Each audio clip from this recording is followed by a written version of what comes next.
Good evening, everybody. Thanks very much for joining this year's Scotwest AGM. We're just in the process of ensuring that the members who are coming to the meeting have signed in.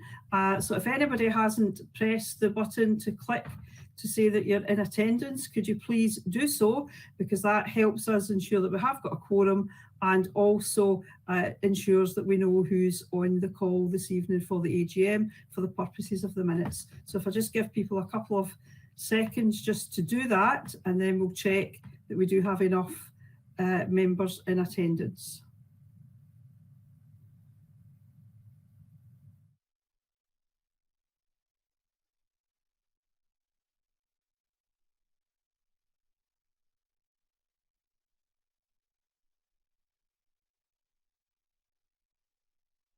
And we have now passed that number, so the meeting is therefore quorate and we can go ahead. So again, welcome to everybody, and we are going to go through the agenda as has been circulated, and obviously all the paperwork and information for the meeting was posted on the website, so I hope you've all had the opportunity also to read that and be fully aware of all the activities and so on that we have been involved in over the past year. So having ascertained the quorum, the next item is the minute of the previous AGM, which took place on the 29th of November 21. For the purposes of this meeting, it requires to be proposed and seconded, and that has to be done obviously by people who were at the meeting last year. And there's an opportunity again for anyone who wishes to propose and second to click to do that, and that will help us because it will also record the names of the proposer and seconder. So again, I'll just give a minute or two to make sure that that's done. Somebody will keep me right if it hasn't happened. We've got a proposer and seconder. I'm getting the thumbs up, so that's good. We can therefore move on to the next item, which is the chairperson's report. And again, as I said earlier, that's been posted on the website, so hopefully everyone's had the opportunity to read through that. Just not to go over all the points again, but just in summary to say it's been challenging times for everyone, and particularly in the credit union world. And for Scotwest, we've had to face a number of difficulties coming out of the pandemic, the kind of wider economic climate, and the kind of current situation with cost of living crisis for many of our members. And what we've tried to do during the course of the year is to ensure that we balance the best interest of the credit union itself with trying to ensure that we give our members the best possible service and the best possible arrangements that we can, and that's highlighted in the report. Also just want to draw your attention to the part of the report which refers to the regulatory disclosure documentation. That's a formal part which we have to do, and I don't propose to read all of that out because again it's enclosed as part of the documentation that was circulated for the meeting this evening. We will come to questions and so on later, but I would then ask Frances if there's anything she wanted to add for her Chief Executive's report. Thanks, Cathy. I would just mention maybe if anyone has questions, if you wouldn't mind just submitting them as we go, so we can see them coming through and we can answer them, you know, throughout the meeting. I suppose I would just say, you know, I did write a report and you may all have seen that. But I think it would be remiss not to mention that, you know, as things currently stand, we're going into next year a cost of living crisis, and you know, it's going to be a hard time for our members moving forward. It's just to remember that the credit union's here for you. You're part of the credit union community, and we'll do everything that we can to support you through building your savings and providing affordable lending. But we've also got lots of information available on our website for anyone who's looking for advice and different places to turn. Please check that out if you get a chance. In terms of the last year, I think that having had the two years involved in the COVID pandemic, then we performed fairly well and got through the COVID years, only to find ourselves here at the cost of living crisis. But it has been a fairly steady year for us, loans continuing to grow. And although savings have grown, we have started to see our members obviously dipping into the savings that a lot of people managed to build up during the COVID years. In terms of people, I guess, I just want to say thanks to the directors who give up their time freely to help the credit union run. And if it wasn't for the directors giving of their time, it would be difficult to govern the credit union. And also thanks to the staff, because it's the staff who come in every day and serve the members and do everything they can to provide the services that you need. And last but not least, thanks to the members who continue to use the credit union. So I think that's a good note to stop on and get on with the rest of the meeting, Cathy. Thanks very much, Frances. Thanks very much, Frances. And again, I would just echo the thanks to the members, without whom, of course, the credit union would not exist. My fellow directors for all their support during the past year, and the staff who have worked incredibly hard. And I know from speaking to Frances that, at this point, this is always a kind of busy time for staff. As members are obviously looking to access loans and so on in the run up to Christmas, and I think this year has been particularly busy, and I think that reflects where we're at in terms of the kind of wider economic climate at the moment. But it's good that the credit union is there to provide that help and support when people need it. I'm just looking to see if we've got any questions, because that's the next item. We don't appear to have any questions at the moment. So again, if anybody does want to note something just now, any questions, please do so. It's your opportunity to ask anything in connection with either my report or the report that Frances has submitted. If I don't see any questions coming up, I will assume that there are none and move on to the next item on the agenda.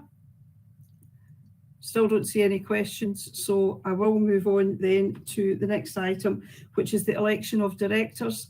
Again, you'll have seen from the information that has gone out that there are a number of changes potentially in relation to, we've had a couple of directors, again it was noted, who had stepped down for personal reasons, and we thank them for the work that they've done.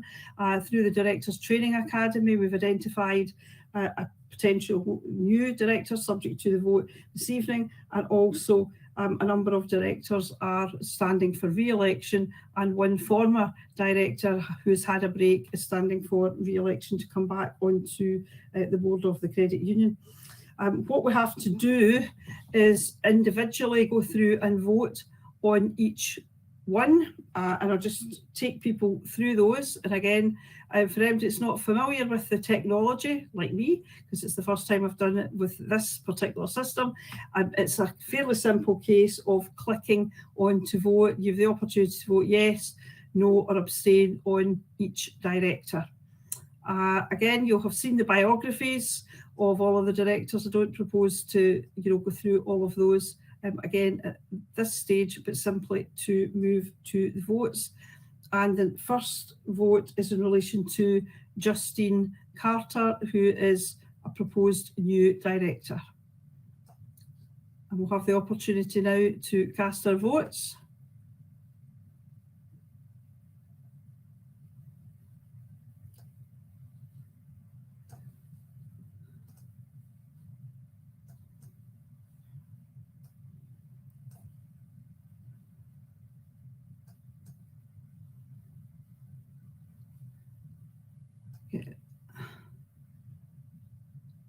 Everybody had the opportunity to vote. Yeah, I'm taking it that is so, because that seems to be the total number, and so that is agreed. And then we'd move on to the next director, which is proposed director is Stephen Wood.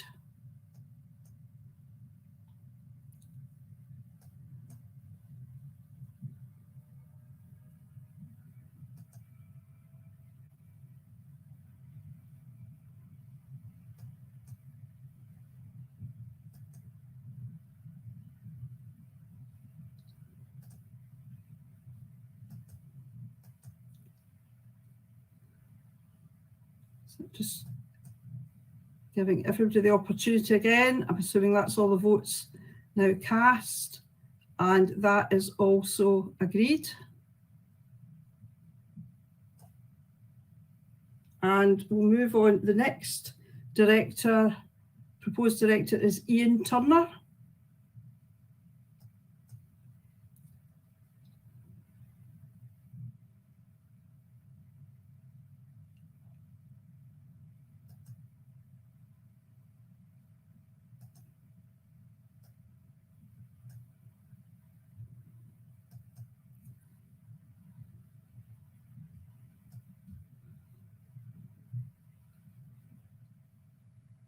And that is also agreed.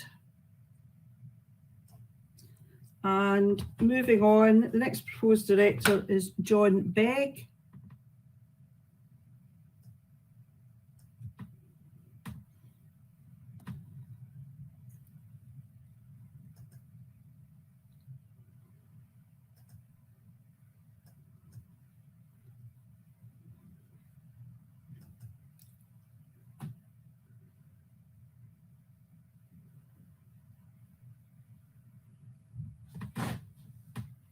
And that is also agreed.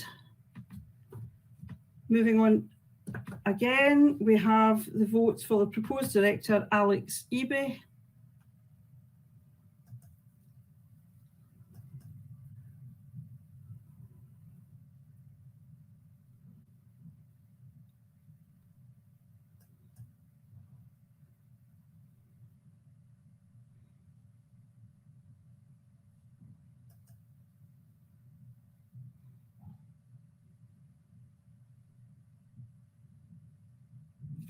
And that is also carried. I'm going to just hand over to Francis for the next part because it involves the vote on my own position, and obviously it wouldn't be correct for me to be dealing with that. So if I could ask Francis just to deal with that one for us. Thank you. Thanks, Cathy. Can I just ask everyone now to vote on whether they'd like to re-elect Cathy Jamieson to the board?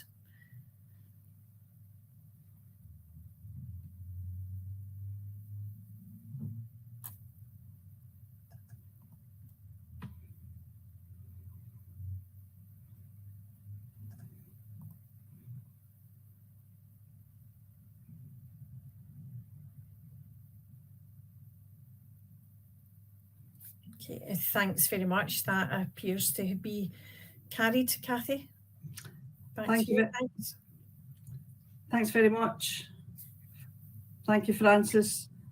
That concludes the voting on the directors, and congratulations to our new director, Justine, and also to those who are re-elected. As Francis said earlier, the directors give a huge amount of time on a voluntary basis and are absolutely integral to the running of the credit union. So I think it's good that we have such a committed group of people, and we have some challenges, as we know, in the year ahead, and it'll be good to have all those directors on board. So thanks very much. That takes us to the next item, which is the financial statement and the auditor's report.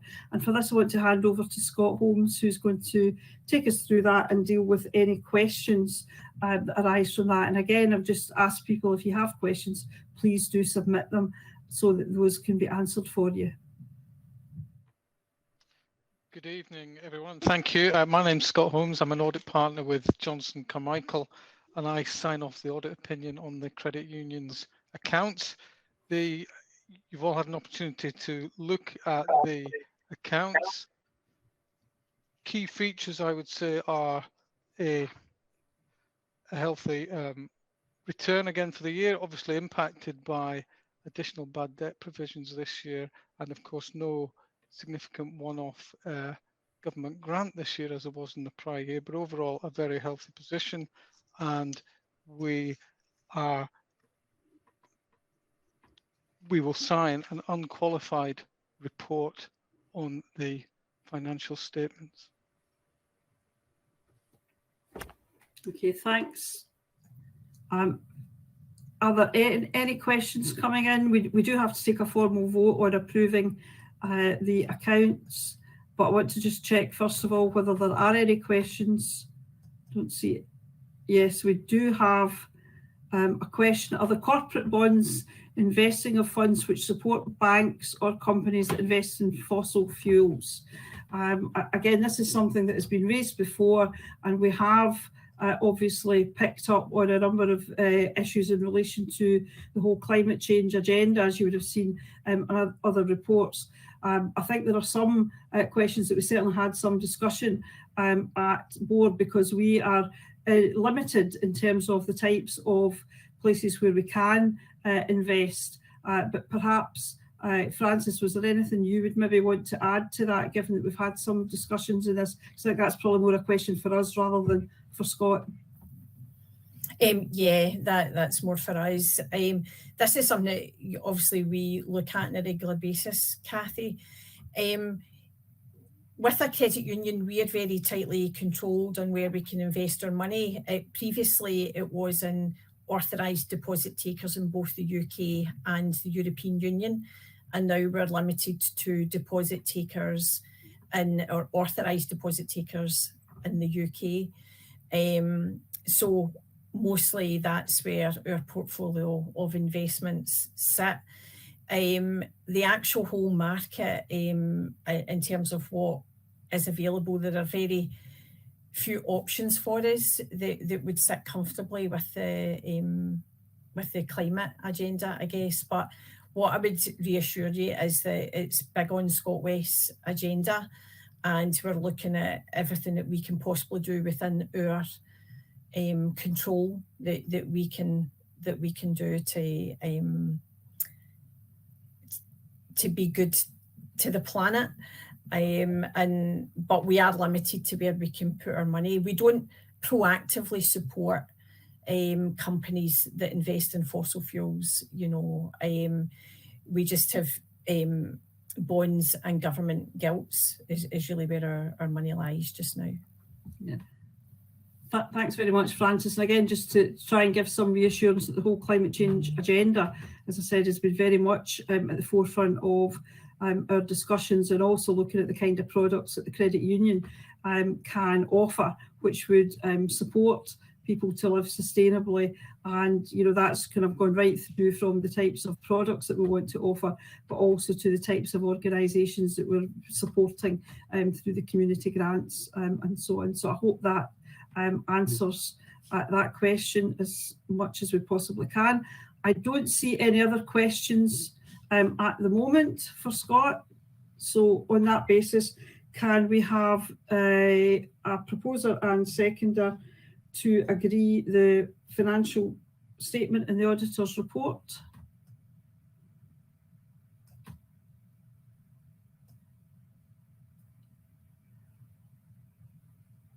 Take it we have that okay? Yep. Okay, thank you very much. That then takes us on to the appointment of auditors. And again, we require to have a vote to approve the appointment of the new auditors.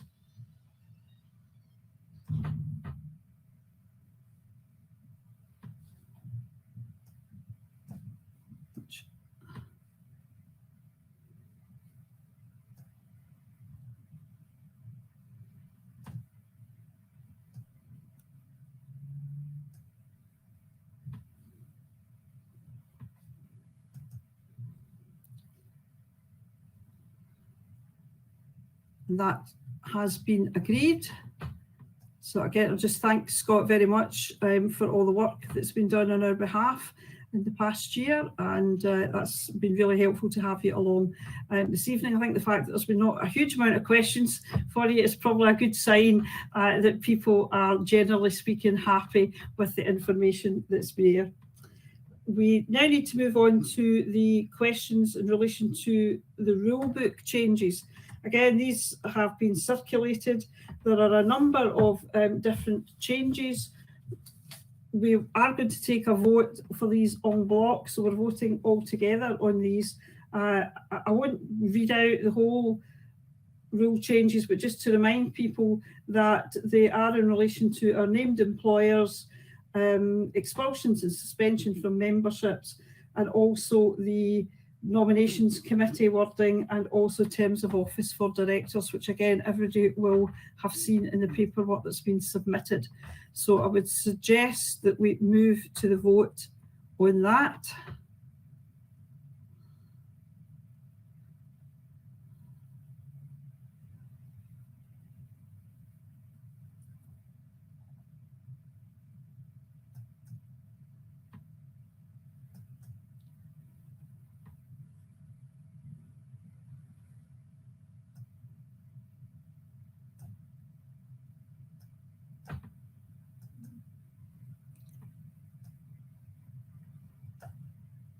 And those votes have been cast, and that is agreed. So thank you very much for that.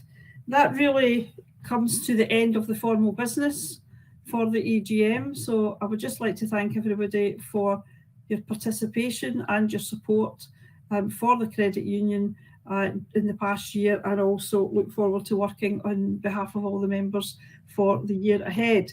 Just a reminder that the lottery AGM will be held in a few minutes, so anyone, members present who take part in the lottery, are also welcome to attend that. That doesn't tend to be a particularly long meeting, but you're very welcome to attend that as well. So thank you very much, and thanks to everybody for facilitating the meeting this evening.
Good evening, everyone. Thank you for those who have stuck around for the lottery AGM. For the purposes of our minutes, could I ask everyone who is here in attendance to vote on that, to press the attending button? I'll give it a couple of seconds.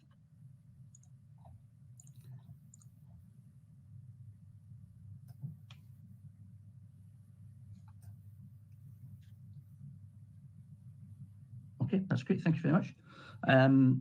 The first item on the agenda is the approval of last year's minute of the lottery AGM. Could I ask anyone here who's in attendance last year to propose and for someone to second those minutes? If that vote could be open now.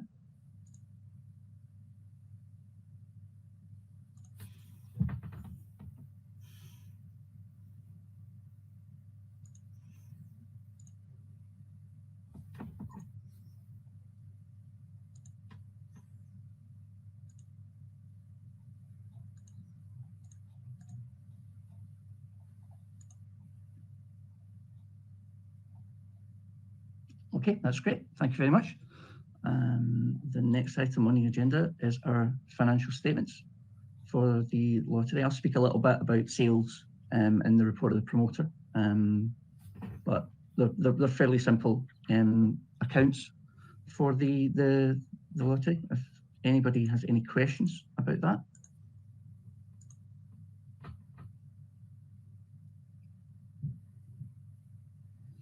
Doesn't seem to be any questions coming in about it. That's fine.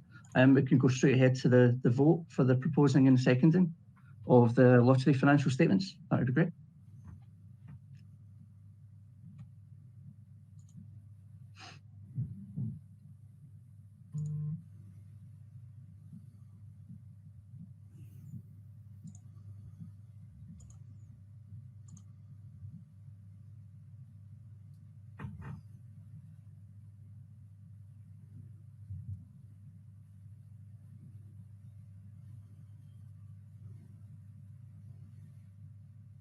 Okay, that's great. Thank you very much.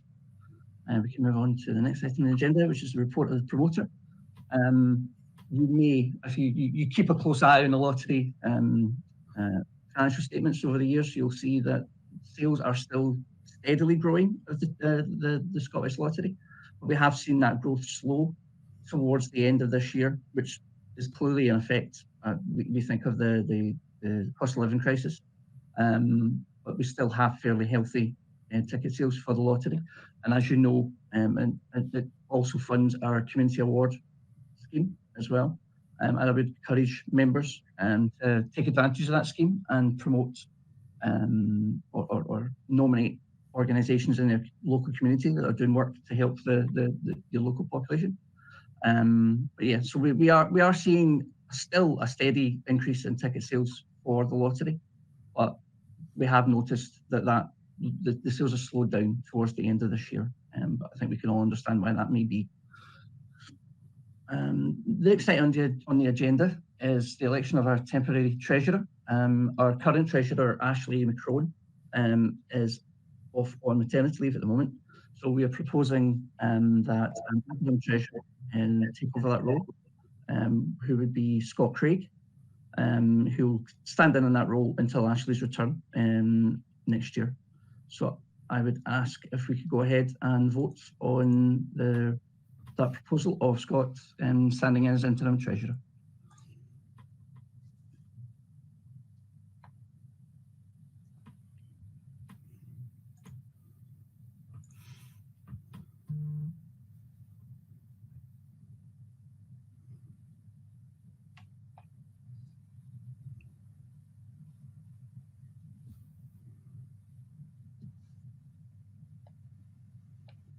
I'll just go this for a few seconds. That seems to be the vote stopped. I can confirm that that's been approved by those in attendance. Thank you very much. So Scott will take over the role of treasurer on an interim basis until Ashley returns. And the next final item on our agenda is election of the auditor. As always, Scotwest Lottery, we follow the lead of the credit union in relation to our auditors. So I would ask if everyone present now vote on the appointment of Johnson Carmichael as our auditor for the next year.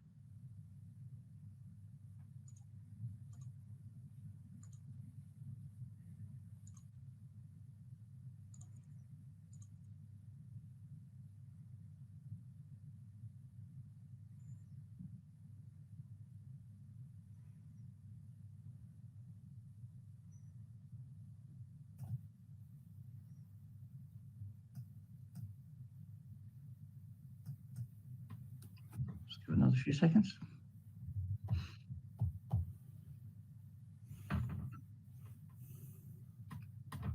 Okay, seems the voting is stopped on that one. And yeah, I'll just record for the minute that that has been approved by those in attendance. That's great. So Johnson Carmichael will carry on being the auditor for the Scottish Lottery for the coming year. I'm just checking.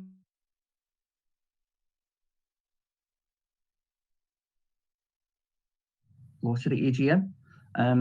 Thank you to everyone who stayed in attendance for it. Thank you very much for coming. Thanks, everyone.